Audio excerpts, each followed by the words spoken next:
He didn't want heirs. He wanted someone to come home to. The first thing I noticed about the Calhoun place was that the gate hung right. Not straight, nobody hangs a gate perfectly straight after 20 years, but right. Hinges oiled, latch pin reset where the old pin had worn a groove in the wood. Somebody had looked at that gate, seen exactly what it needed and done the thing. No fanfare, no pride in it, just done. I'd ridden past a dozen homesteads that morning and every one of them had told me something. A fence post leaning 2 winters, a well casing cracked and patched with rope, a barn door held by a single hinge and a prayer, a woodpile stacked so careless that the bottom logs were already rotting into the ground. You can read a place the way you read a face, and most of what I read that morning was defeat. People just holding on, not quite holding together, doing the visible work and leaving the rest for later, and later never coming. Then this gate. I pulled up my horse and sat there and looked at it longer than made any practical sense. 61 years old, 3 months off the trail for good, trying to remember the last time a thing impressed me, and I was sitting on a horse reading a gate like it was a letter worth reading twice. Maybe it was. The dog found me before I found the house. Big brindle thing built square, not aggressive, just assessing. It came out from the brush on the side of the track and stood broadside across it and looked at me with the patient authority of an animal who had done this before. I let him look. He lifted his nose and worked the air, sorted through whatever it told him, and then turned and walked toward the house like I'd passed some test he'd been authorized to give. I followed. Her name was Me Calhoun, and she was on her roof. Not calling for help, not in trouble of any kind, just up on the roof, straddling the ridge, replacing a section of shingles that the last windstorm had lifted and peeled back. She had a nail apron on and a hammer in her right hand and a small pry bar tucked under her arm, and she was not looking at me because she was looking at the shingles, which were what mattered. I sat my horse in her yard and waited. She set 3 more nails. I could hear the clean ring of them well struck, and then sat back on her haunches and looked down at me the way a person looks from a roof, straight down, without much ceremony. Help you. Not unfriendly, just direct, a woman who had things to do. Gideon Cross, I said. I'm looking at the Pelham quarter section on the other side of the creek. Wanted to know if your south fence line was marked before I started putting posts in. It's marked. She set 1 more nail, tested the shingle with the flat of her palm, and then turned and started down the roof in the unhurried way of someone who'd been doing it for years. Probably had. She came down with 1 hand trailing the surface for feel and stepped onto the top rung of a ladder I hadn't noticed until she was already on it. Coffee's on if you want. That was how it started, nothing dramatic, no moment, just coffee on if you want. I need to tell you what I was, before I can tell you what happened. I wasn't famous. That word gets used too loose in this country. I was known, which is different and in some ways harder to carry. Known the way a stone in a boot is known, you don't see it, but you feel it everywhere you go, and you never quite forget it's there. 30 years riding for hire and not always clean hire.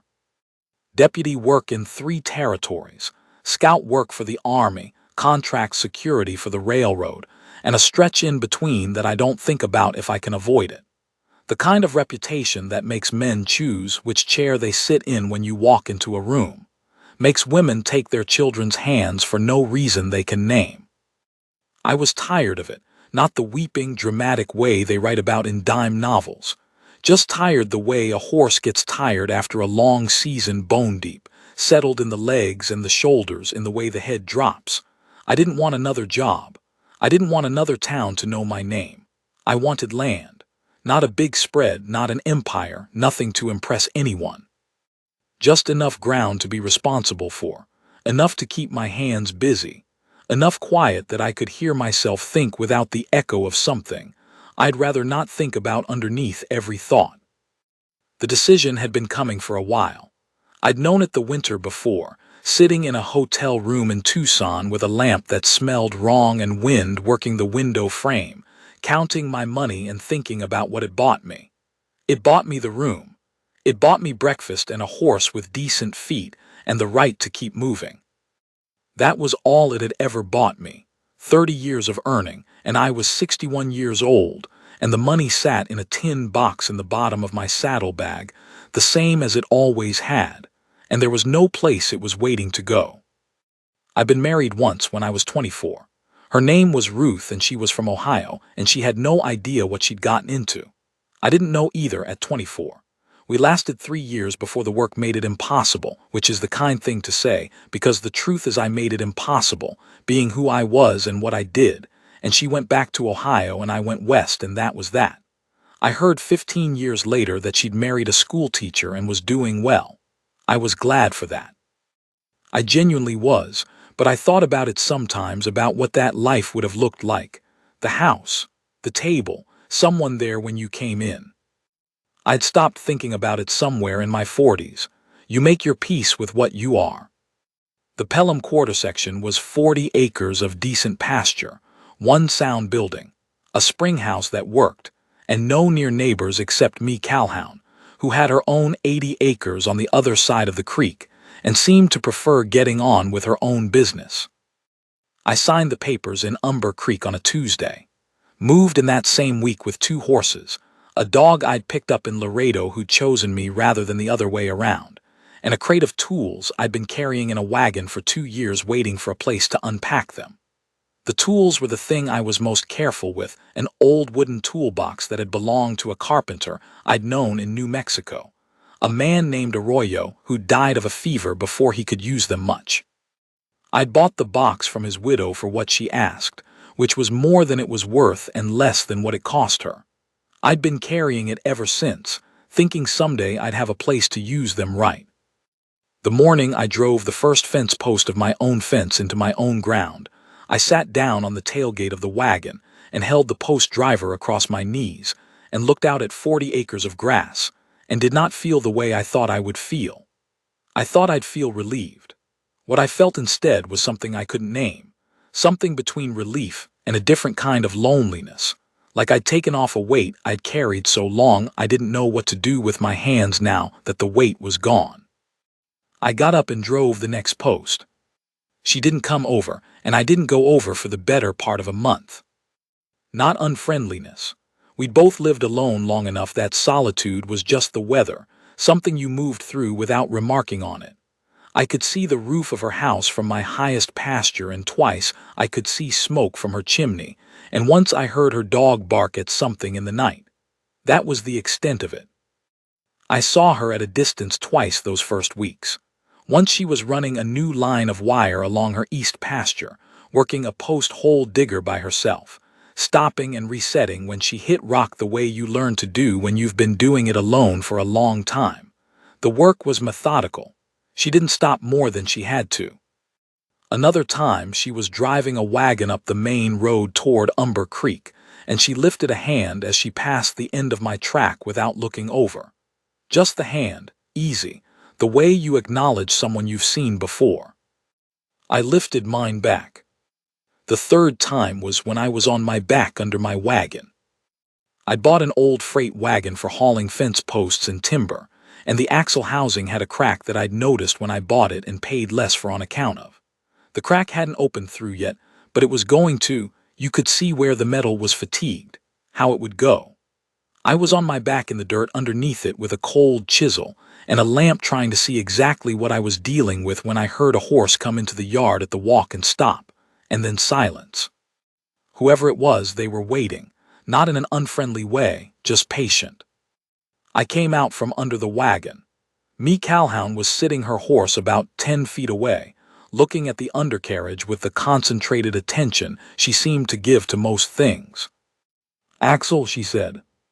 "Housing's cracked, not through, but it'll go." "Starrett Brothers in Umber Creek have a sleeve press," she said. "They can fix that housing in an afternoon, hold better than new." I figured I'd pull the housing end. "They can have it back to you same day if you go in the morning. Cheaper than a new housing, too." She wasn't telling me I was wrong exactly. She was telling me there was a better way, and I was about to spend 2 days on a job that could be done in one, and she was right. I'd known the Starrett name, but not what equipment they had. "I'll take it in Monday," I said. "Tuesday's better. Sam Starrett drinks Monday nights and works Monday mornings in the condition you'd expect. No judgment in it, just fact, the way she seemed to give most things. I'm going in Tuesday for feed and hardware. I can haul the housing if you can't spare the wagon. I can rig a borrow hitch with the other horse." "All right then." She gathered her reins. Then she stopped, which I was beginning to understand she did when she'd thought of something else worth saying. "I'm taking my south fence line in another 12 feet on the creek side. The bank's been cutting in.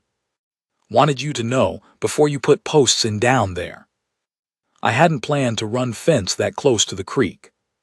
"Good," she turned the horse, then she stopped again. "You eatin' supper?" "Not yet. I've got a quarter of venison I need to get through before it turns. Come over at 7 if you want." She rode out before I could say yes or no. I stood in my yard with a cold chisel in my hand and watched her ride down the track toward the creek, and something shifted in my chest that I hadn't felt in longer than I could say.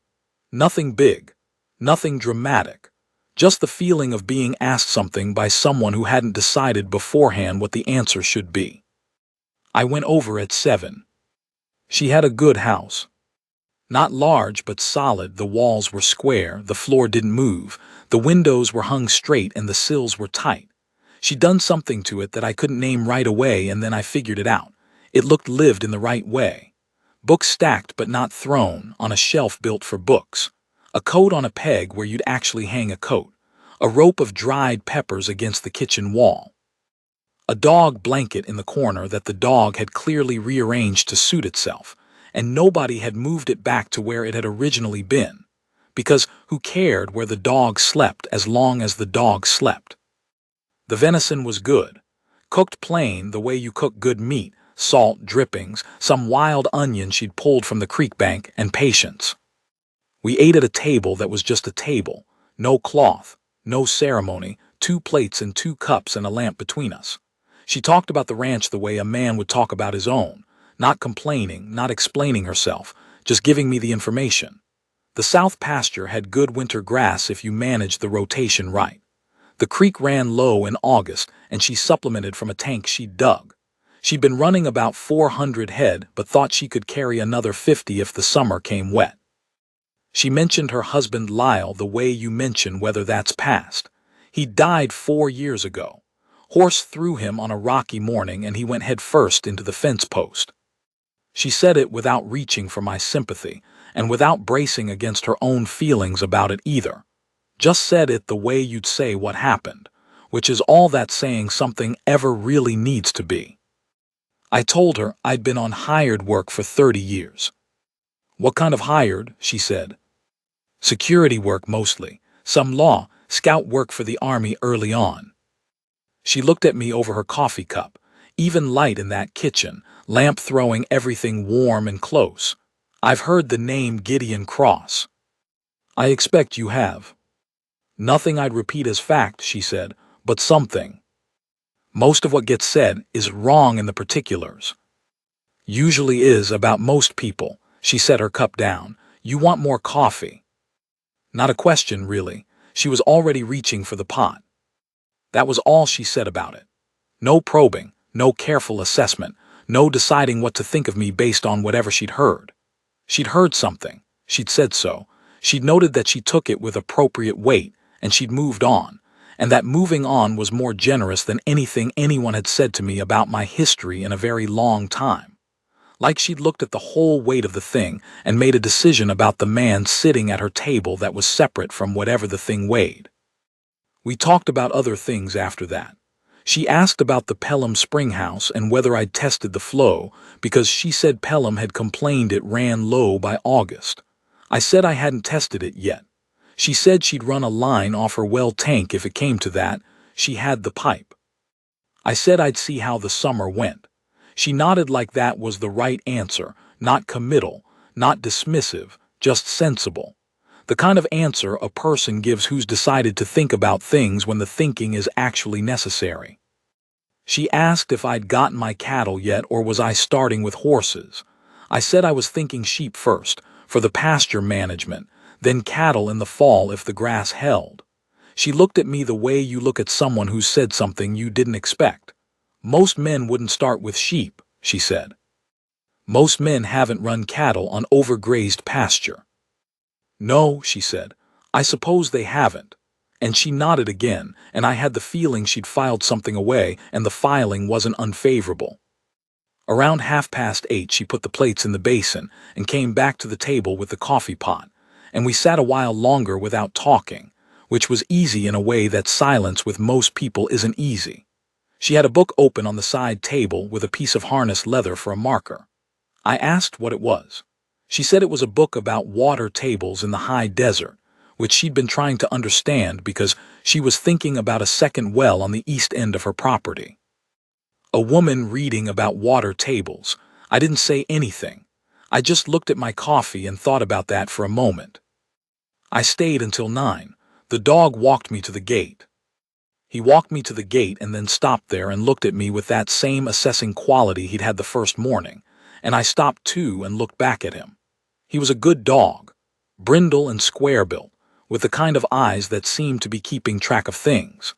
He decided something about me back at the beginning and appeared to have confirmed it over the weeks since. I reached down and put my hand on his head once briefly, and he accepted this without enthusiasm but also without pulling away. Then he turned and walked back to the house. The gate swung behind me and latched clean. I heard the pin drop into its groove. Riding home in the dark, I thought about that table, the 2 plates, the lamp. The plain way she'd talked about the ranch and about Lyle, and about me knowing my own business with the Axel housing if I wanted to. The book about water tables. The way she'd said she'd heard the name Gideon Cross and hadn't made a production of it in either direction. I couldn't remember the last time I'd had supper with someone and felt like the supper was just supper. Not a performance, not a negotiation, not a thing to be assessed afterward in terms of what it meant and what it didn't and what the other person was after. Just 2 people in a kitchen eating venison and talking about sheep and springhouses and water tables and a book about desert geology, and none of it having to mean anything other than what it was. The sky was clear and the stars were thick in the way they get out here, and I could see the mountains against them on the south horizon. My horse knew the way home. I didn't need to guide him. I let him go and sat in the saddle and thought about that table, and about the book of water tables on the side table with the harness leather marker in it, and about the dog, and about the gate. I thought about that for a long time on the ride home.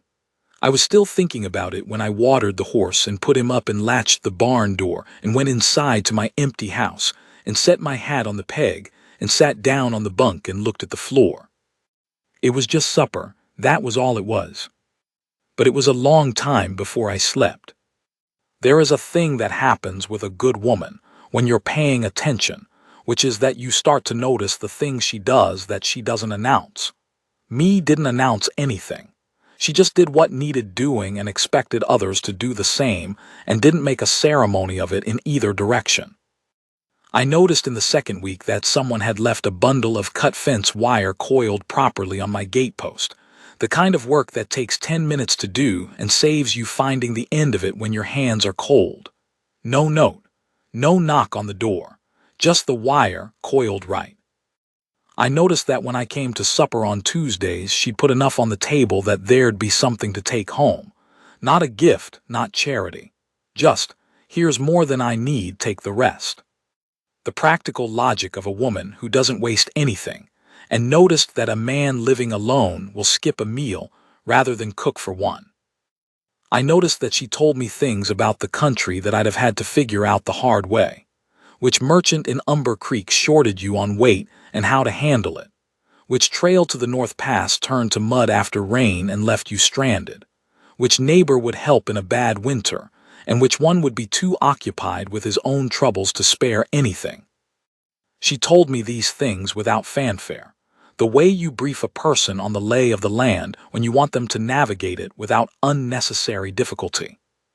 She was looking out for me. She'd been doing it from the beginning quietly without calling it anything. I didn't know what to do with that observation, except to hold it carefully and not drop it. 3 weeks of that, maybe 4. Supper on Tuesdays, then Tuesdays and Saturdays. She'd come over to my place sometimes, mid-morning, not for any stated reason. She'd ride up, tie her horse, and look at whatever I was building or fixing the way a person looks at a thing they're actually interested in.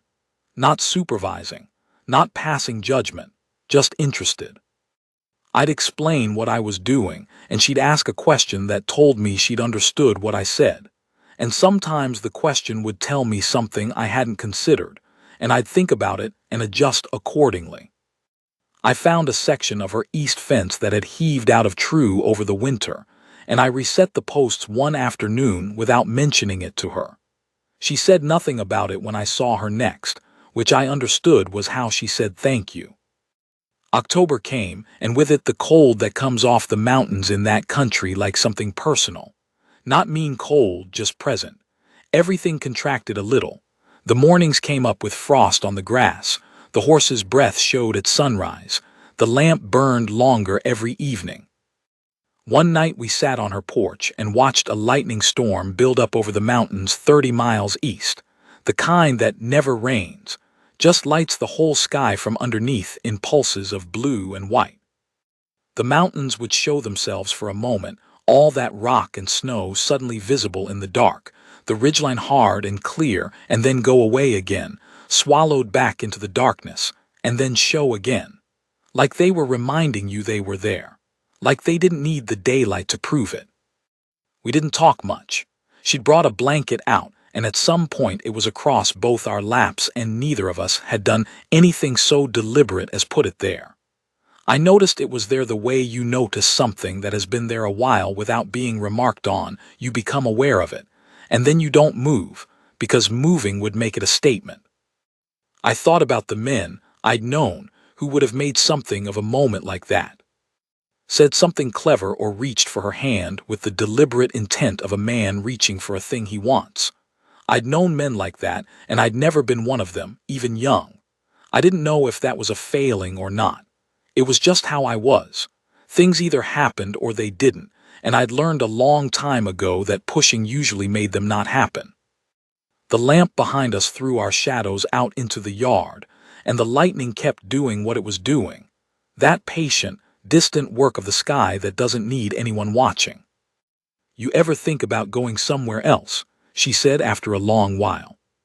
From here. From this country, somewhere with better winters. No, I said, not anymore. She nodded, not like I'd said the right thing. Like I'd answered something she actually wanted to know, and the answer had landed where she'd expected it to. Good, she said, just that. Then she pulled the blanket up a little on her side, and I pulled it up on mine, and we sat there until the lightning moved south and the mountains went dark for good, and the cold got serious enough that staying on the porch was no longer comfortable. She went inside and I rode home, and I lay awake in my bunk for a while with the lamp out and the dark around me and the creek going in the distance, and I thought about a blanket that ends up across 2 laps without either person putting it there, and what that means and what it doesn't mean, and whether those are the same question or different ones. I thought about her saying good. Just that one word and no more. I didn't sleep for a long time. When I did, I slept better than I had in months. I need to tell you something about what I wanted, or what I thought I wanted, which is different. I told myself I wanted the land for the silence of it, for the work of it, for the absence of being looked at. I'd spent 30 years being looked at, some of it the good kind, the kind where a man's competence is recognized and respected, and some of it the kind where you're looked at the way you look at a loaded gun, which is careful and from a distance. I'd had enough of both. What I wanted was to stop being anything to anyone outside my own fence line. That's what I told myself, and it was true far as it went. But there's something else a man learns when he gets to 61, and he's spent his whole life in motion, and it's this. A place doesn't feel like home just because you own it. The papers can say your name on the deed. The ground can hold the posts you drove. But a house that doesn't hear you come through the door is just walls, and walls are cold in the specific way that has nothing to do with temperature. I'd had the land for 2 months before I admitted that to myself, and even then I didn't say it out loud. I just noticed it in the evenings when the work was done and the animals were settled and the lamp was burning and there was no sound in the house except the sounds I made myself. There's a particular quality to that kind of quiet. It's not peaceful. It's just absence. And absence, after a while, starts to have a weight. I thought about my father some. He'd been a man of few words and fewer feelings, or so I'd thought as a boy. I understood him better at 61 than I had at 20. He'd been a man trying to carry a lot of things without putting them down, the same as me. He died at 54, which was young, though I hadn't understood that at the time. He died with his boots on in the literal sense, dropped in a field he was plowing, heart just done, and my mother had sat at the kitchen table for 3 days before she could talk about it, and what she'd finally said was, "Your father always came home." That was the thing. He always came home. I hadn't understood what she meant. I thought I did, thought it meant he was faithful, reliable. But she'd meant something more specific. She'd meant, the house knew when he walked through the door and so did she, and that knowing was most of what a life is. The steady return. The door opening and it being him. I hadn't known that was what I was feeling. I thought the restlessness that stayed on me even after I'd settled was about adjustment, getting used to stillness after 30 years of motion. That's what I told myself through September and into October. Just adjustment. But I knew on that porch, watching lightning, that it wasn't adjustment. It was something simpler and harder. I wanted someone to come home to, not an heir, not a legacy, not someone to need me or depend on me or validate whatever I'd made of myself, not a woman to tell me I was good. Just a person who, when I came through a door, would look up. Me Calhoun looked up every time. There was a man named Cord DeVere. He's in this story because of what he shows about me, not because of anything he shows about me. DeVere ran cattle on the basin land north of Umber Creek, a big spread, 6,000 acres of mostly good grass, and he'd run it without much friction for 15 years by being the kind of man who made friction expensive for anyone who crossed him. He had money from before the ranch, back east money, and he had the particular confidence that comes from never having had to explain a decision to anyone who could actually push back. He'd been after Me's Creek access for 2 years before I got there. Water rights on that stretch were worth real money.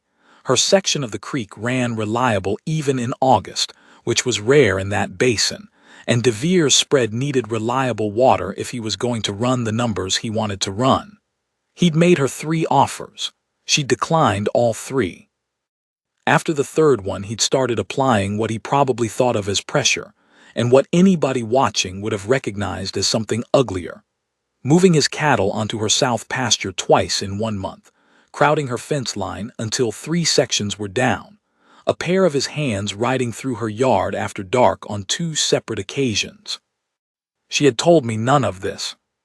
I found out when I came over one Saturday evening in November and 2 of DeVere's men were sitting their horses in her yard, with the loose, deliberate patience of men who have been told to be visible, and me was standing on her porch with a 12-gauge across her arms.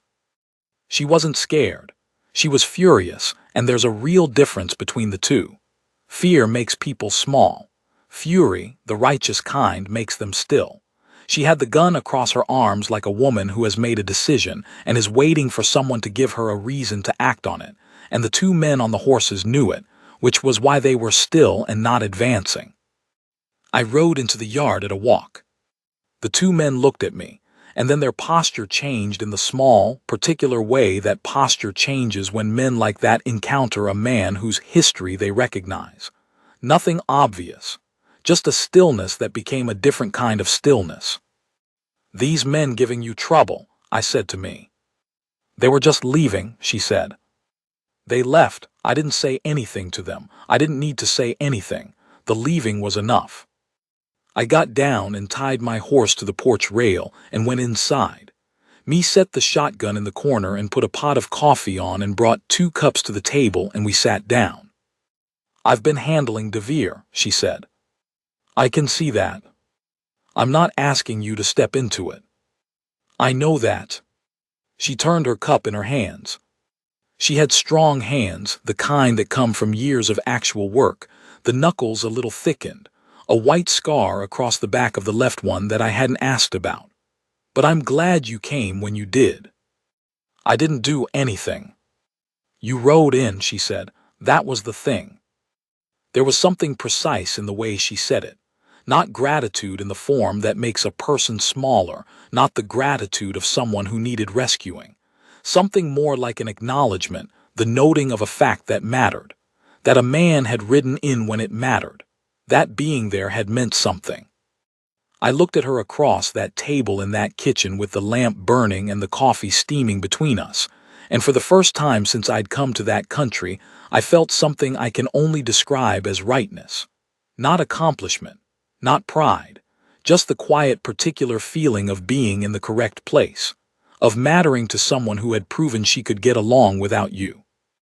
I didn't know what to do with that feeling, so I drank my coffee.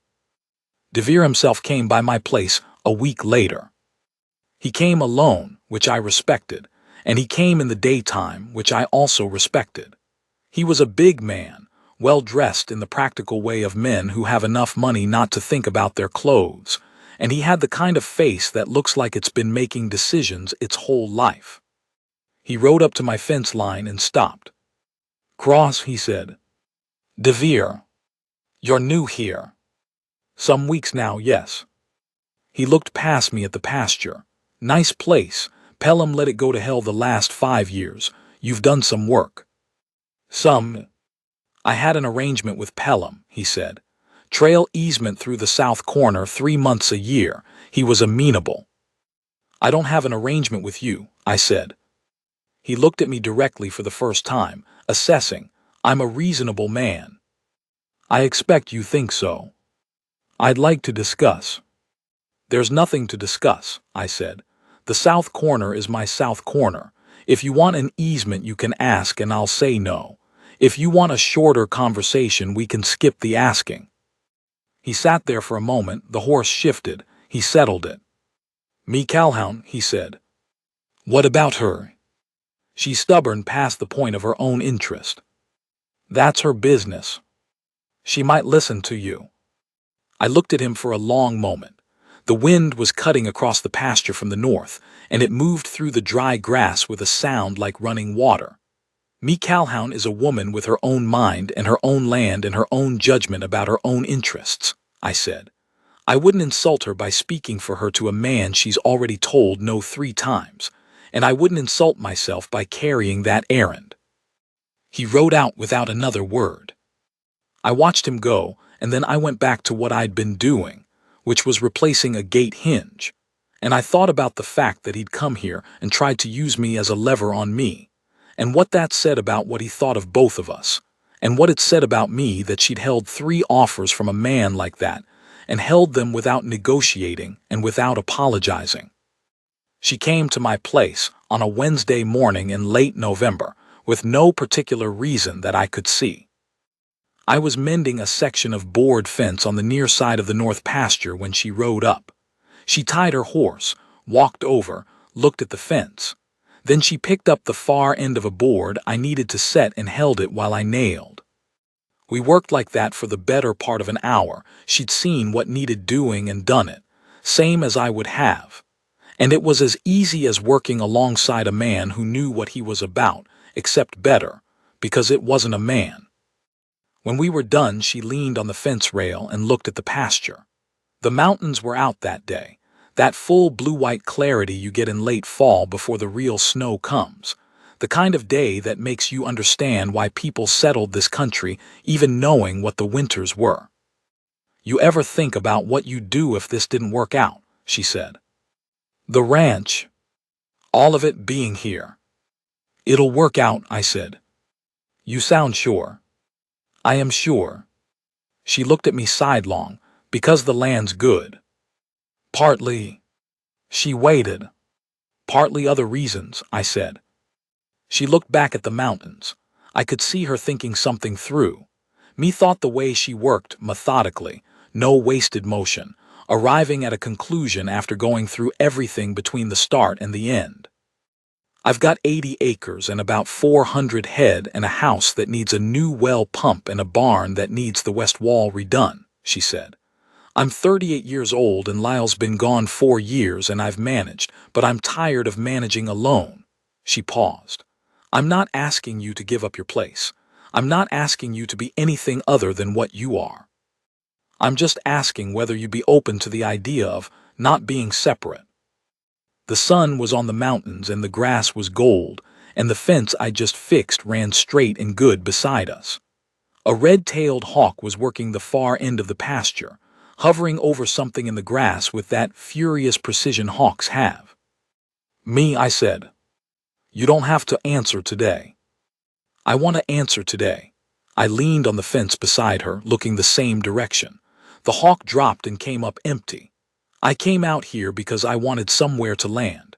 I thought that was about the land, about having ground under me and work to do and enough quiet to get old in without anybody watching. And that's true. She waited. But it's not all of it, I said. I didn't know that when I came. I figured it out after. After what? After your dog walked me to the gate the first time, and I rode home thinking about it. She was quiet for a moment. I heard her breathe out slow. I'd like to not be separate, I said. She nodded once. Then she put her hand on my forearm, not taking hold of it, just resting there, her palm flat and warm against my sleeve, steady the way she was steady at most things. I put my other hand over hers. We stood like that while the hawk made another pass, and the light shifted on the mountains and the cold came back into the air from the north, and neither of us said anything, because there wasn't anything that needed saying that the quiet wasn't already saying better. That winter was the first winter in a long time. I didn't mark the days by their difficulty. I moved my stock over to her south pasture where the winter grass held, and we combined the fence runs and split the daily work without writing any of it down. She took the morning water and the feed on the near barn. I took the far pasture and the stock rotation and the fence checks after hard frost. It worked the way things work when two people fit together in the practical sense, not because they're alike, but because their edges are shaped right to do the work that needs doing. There were mornings I came in from the cold that gets into your hands no matter how good your gloves are, into the sides of your face where the hat doesn't reach, into the back of your neck where the coat collar doesn't quite cover, and she'd have something hot on the stove and she'd look up when I came through the door. Just look up, the way you look when someone comes in that you expected. Not a performance, not even quite a greeting. Just, you're here, which is where you're supposed to be. It's such a small thing. I couldn't have told you it mattered that much before. The work in winter is the same work as summer but harder. And we did it the way people do who have decided that it's their work and they're going to do it without making a production of it. There was a week in January when the temperature dropped low enough that the water in the near trough was solid by morning, and I was up before 4 to break it, and she was up before 4 to break hers, and we'd cross paths sometimes in the dark between the two barns, me with a lantern, her with a lantern, and we'd stop and say 2 or 3 words about the stock or the feed situation, or whether the temperature was coming up, and then we'd go on. Those conversations in the dark with the cold serious around us, the 2 lanterns making their small light, I held onto those without knowing I was holding onto them. The way you hold onto something you only later understand was the thing. Nobody had looked at me the way she looked at me in the mornings, not once in 61 years. I'd been looked at with fear, which I'd earned and hadn't wanted. The particular tightening around the eyes when men realized who I was, the way rooms reorganized themselves around me without anyone admitting that's what they were doing. I'd been looked at with calculation, by men trying to decide if I was more useful to them working or removed. I'd been looked at with desire, by women who wanted something close to what I was without wanting quite the thing itself. The edge of it, the reputation of it, not the tired, careful man underneath. But nobody had ever looked at me with that particular kind of certainty. The certainty of a person who has already decided and is not in the process of deciding anymore, who has filed you in the correct place and is not going to move you. Being looked at that way changed something in me that I didn't have a word for. Something that had been holding itself braced for 30 years, waiting for a blow, gradually figured out that the blow was not coming and didn't know what to do instead. I told her one night in February, sitting by the fire after supper, the snow serious outside and the lamp good and close. I told her that I'd spent 30 years making myself someone people didn't cross, that I'd worked at it, that I'd been good at it, and I wasn't sure that added up to a man who was good to come home to. She looked at me from her chair across the fire. She had her boots off and her feet tucked under her, and she was knitting something she said was a scarf, but that had been getting longer for 2 weeks without ever seeming to get done. "You didn't make it hard," she said. Coming home to. Coming home to, she looked at the knitting. I expected it would be harder, I braced for it. "Why did you ask me then?"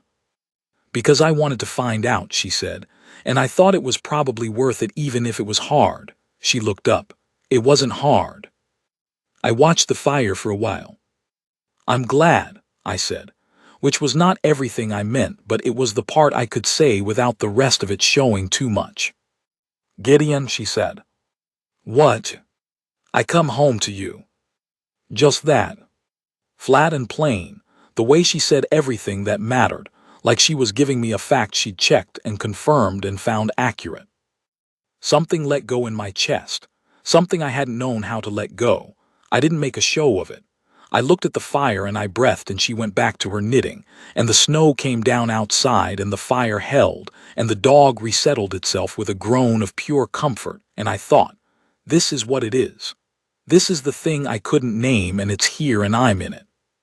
That was the gift. Not that she said the right thing, though it was the right thing. The gift was that she saw the man who needed to hear it, the particular man, with his particular history and his particular way of being in the world, and she said it like it was the most obvious thing, because to her it was. DeVere made one more move in February. He came himself this time, which was either brave or a sign that he'd run out of other options, and he brought a lawyer from Santa Fe in a good coat. They came in a wagon to the door, and DeVere knocked and me answered, and I was at the table with coffee. He laid out the offer. More money than she'd see in a good decade of ranching, plus clear title to the access road through his north section that she'd been using on a handshake. The whole package was real money. It was also the last card he had. Me looked at the papers for about 10 seconds. I watched her eyes go down the page once. Then she folded them, turned them edge on, and held them back out. "No," she said. DeVere looked past her at me, the particular look that's meant to locate a weakness trying to find something to use. "Mr. Cross," he said, "you're a reasonable man, perhaps." She said no, I said. "This is a substantial." She said no. He took his papers back. He looked at her for a moment, and she looked back at him with the same expression she'd worn on her porch with a shotgun, not aggressive, just entirely decided. He left. The lawyer left behind him without having spoken a word. After, me closed the door and put a pot of beans on to soak for supper, and we didn't say anything about DeVere, because there was nothing to say about DeVere. He'd come and been told no and gone, and the answer would remain no, and that chapter was done.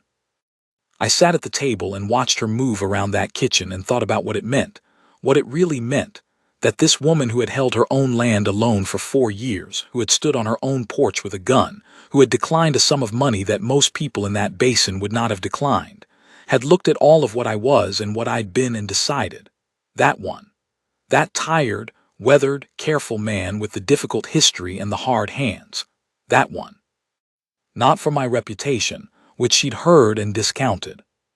Not because she needed protection, which she had demonstrated repeatedly that she didn't. Just because she'd sat across a table from me and figured out who I was, and who I was someone she wanted to come through her door at the end of the day. I was 61 years old. I had not believed that could happen to me. I picked up my coffee and held it and felt the warmth of the cup in my hands and thought, you don't deserve this. And then I thought, figure out how to deserve it then. Spring came soft. The snow went off the flats first, and then the creek came up with melt, and the grass went from dead to green in the particular fast way that always surprises you after a winter, not gradual, just suddenly there, like it had been waiting for permission. We worked the fence line together where the frost had heaved posts out of true, the two of us moving down the line with post driver and wire stretcher the way people move who have worked together long enough to know each other's habits. She'd call the next post before I could say it. I'd have the wire ready when she turned. I unpacked Arroyo's toolbox that spring, finally found the right reason to open it and put the tools where they'd be used. I built me a new set of shelves for the supply room off the kitchen, proper ones with dado joints and pegs, taking the time to do it right. She stood in the doorway and watched me fit the last piece, and when I was done she ran her hand along the top shelf the way you check a thing for level. "Good," she said. That was all. But she said it the way she said things that mattered, flatly, accurately, like a fact confirmed. I put the tools back in the box and felt something settle in me that had been unsettled for 30 years. We got into the habit of riding the fence line together on Saturday mornings when the weather permitted. It wasn't an arranged thing. She'd show up or I'd ride over and we'd go. The fence that ran along the creek was the interesting one. There were places where the bank had cut in over the winter and we'd have to redo the line, and we'd stand there and look at the water and argue mildly about where to move the posts, and she was usually right, which I told her, and she'd say she'd been watching that creek cut for 6 years and knew where it intended to go. I believed her. In the evenings we sat on her porch and listened to the creek. The dog had taken to lying across both our feet, which made standing up an ongoing negotiation. Sometimes we'd have to coordinate. She'd lift her foot first, and I'd slide mine clear, and then the dog would groan in the profound way of animals who feel that their comfort has been violated. And we'd look at each other over the dog, and she'd shake her head a little, which was the closest she got to laughing out loud. One evening she said, "You know what I thought the first time you came for supper?" "What's that?" "That you were going to be a lot of work." "Was I?" "Not particularly." "Is that good?" "That's very good," she said. She said it like she'd thought it through and arrived at a conclusion, not offhand. She meant it. The dark was coming up from the east, and the mountains were still lit on the west side, that last hour of light that makes the grass look like it's generating its own glow from underneath. The creek talked in the dark below the fence line. A coyote called somewhere north and was answered somewhere farther north, and then went quiet. The dog's ears went up and then went down. The dog had learned that coyotes at that distance were not his problem. "Me," I said. "What?" "I'm glad your gate hung right."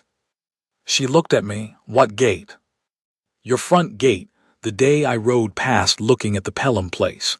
It was the first thing I'd seen all morning that someone had actually cared for properly. I sat there and looked at it longer than I should have." She was quiet for a moment, looking out at the pasture, the way she looked at things she was thinking about carefully. "Lyle hung that gate the fall before he died. I've kept it up the way he had it." "I know," I said, "that's the thing." She didn't say anything for a while. The coyote called again, farther now, going its own way. Then she turned and looked at me in the way she had straight on, without decoration, the same way she'd looked at me from the roof that first morning when I'd ridden into her yard, and she hadn't known yet what I was or whether I was worth anything. She knew now, and I knew she knew, and that, I've decided, is what the whole thing was about. She put her hand over mine on the arm of the chair, her fingers settling there in the easy way of something that has been done a long time, and we sat together while the dark came all the way up from the east and covered the mountains and the grass and the creek and everything. And the first stars came out one at a time the way they do when you're patient enough to watch for them. I was 61 years old, and I had ridden a long way and done things I wouldn't do again, and I was tired in the deep places of myself, and I was exactly where I was supposed to be, not because of anything I'd been, because of what she'd seen. The door was always hung right here. Someone had cared for it properly, and that in the end was the thing that mattered. That was the thing that led me home. That's the only ending I'd have chosen. That's the only ending worth having.